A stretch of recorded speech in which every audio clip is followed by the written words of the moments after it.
Hello everyone, আসসালামু আলাইকুম। Crazy লাভ part 12। গত পর্বে সালমান সাথীকে বলল, আমাকে যে পারতেই হবে, কারণ আমি সোনিয়াকে অনেক ভালোবাসি। এখন আগে লেটস গেট স্টার্টেড। সোনিয়া বলল, মা আমি কিছুক্ষণের জন্য ছাদে যাচ্ছি। সালেয়া বলল, ঠিক আছে যাও। সোনিয়া ছাদে এসে বেঞ্চে বসে আকাশের দিকে তাকিয়ে চোখ বন্ধ করে সাগরের কথা মনে করল। সাগর সোনিয়া কোলে মাথা রেখে শুয়ে আছে, আর সোনিয়া মাথা হাত বুলিয়ে দিচ্ছে। সাগর বলল, সোনিয়া তুমি আই লাভ ইউ বলো না, আমার অনেক শুনতে মন চাইছে। প্লিজ জানো, বলো না প্লিজ। সোনিয়া চিৎকার করে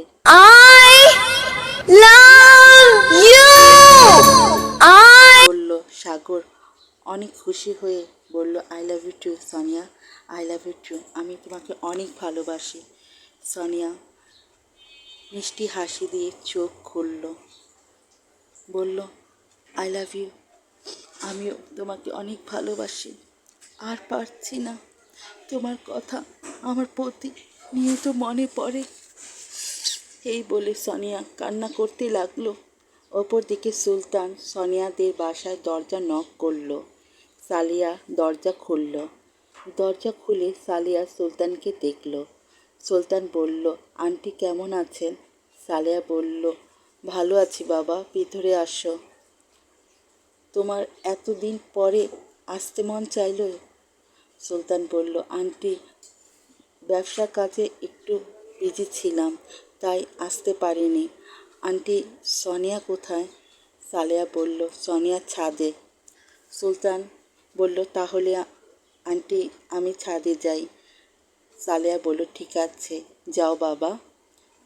সুলতান ছাদে এসে দেখল সোনিয়া কান্না করছে। সুলতান সোনিয়ার সামনে এসে বসল। সুলতান বলল, সোনিয়া। সোনিয়া সুলতানের দিকে তাকিয়ে বলল, সুলতান তুমি এসেছো?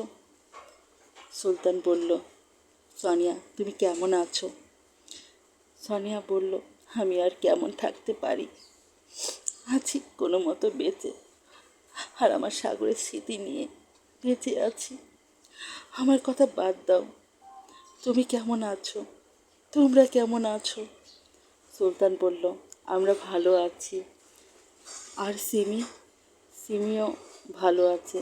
সিমি মা হতে চলেছে। সোনিয়া বলল, তাই নাকি? খুশি খবর। আমি অনেক খুশি হয়েছি তোমাদের জন্য। আর আশরাফ আর মেঘলা কেমন আছে? সুলতান বলল, তারাও ভালো আছে। সুলতান বলল, সোনিয়া আমি আর আশরাফ ব্যবসার কাজের জন্য বাইরে যাচ্ছি, তাই তোমার সাথে দেখা করতে এসেছি। সোনিয়া বলল, ঠিক আছে যাও তোমরা। সুলতান বলল, সোনিয়া কথা দাও, কোনো সমস্যা হলে তুমি আমাকে জানাবে।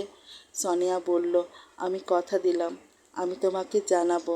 সোনিয়া ও সুলতান কথা বলছে আর ছাদে থেকে নামছে। সালেয়া বলল, সুলতান বাবা খাবার খেয়ে যাও। সুলতান বলল, আন্টি আমার একটু তাড়া আছে, আমি আরেক দিন এসে খাবো। এই বলে তাদের কাছ থেকে বিদায় নিয়ে সুলতান চলে গেল।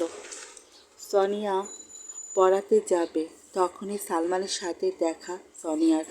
সোনিয়া সালমানের পাশ দিয়ে যাবে, তখন সালমান বলল, দাঁড়াও সোনিয়া, তোমার সাথে আমার কথা আছে।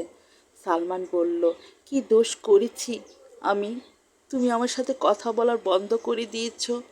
সোনিয়া বলল, না তুমি কোনো দোষ করোনি, সব দোষ ছিল আমার, শুধু আমার।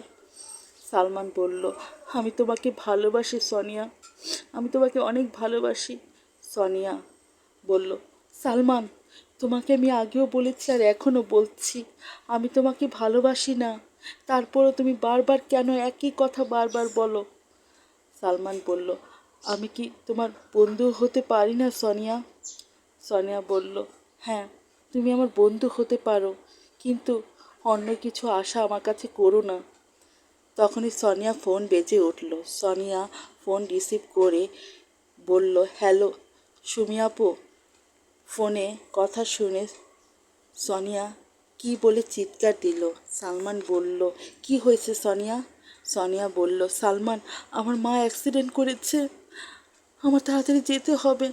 সালমান বলল, সোনিয়া আমি গাড়ি নিয়ে আসছি, তুমি এখানে দাঁড়াও, তুমি আমার সাথে চলো, আমি তোমাকে পৌঁছে দিব।